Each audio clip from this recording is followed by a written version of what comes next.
આજે અમે પટેલ સાહેબ આવ્યા હતા, રિક્વેસ્ટ કરી છે ગ્રામ કોડ અમને ખોલી દે, તમે રિપેરિંગ કામ શરૂ કરી દેશું અને છોકરાના ભવિષ્ય. પટેલ સાહેબે કીધું કે આજ સાંજ સુધીમાં ખોલી દે, નકર કાલે ચોક્કસ ખોલી દઈશ. બાહેંધરી આપી છે કે અમે રિપેરેશન કરાવીને કાલથી અમે ચાલુ કરી દઈશું, રિપેરિંગ કામ ચાલુ કરી દઈશું. એમડી સાયન્સ કોલેજ જે આવેલી છે એ અગાઉ જર્જરિત હોવાના કારણે બંધ કરવામાં આવેલ છે. આ જે કોલેજ છે એના ટ્રસ્ટ નવયુગ એજ્યુકેશન સોસાયટી દ્વારા આજે રજૂઆત કરવામાં આવી છે.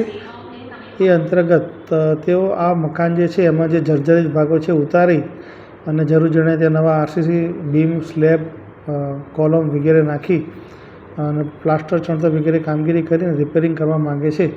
એ અંતર્ગત હવે જ્યારે એ લોકો રિપેરિંગ કરવા માટે તૈયાર થયા છે ત્યારે એમને રિપેરિંગ કામકાજ માટે આ બિલ્ડિંગ ખોલવા માટે પરવાનગી આપવામાં આવશે.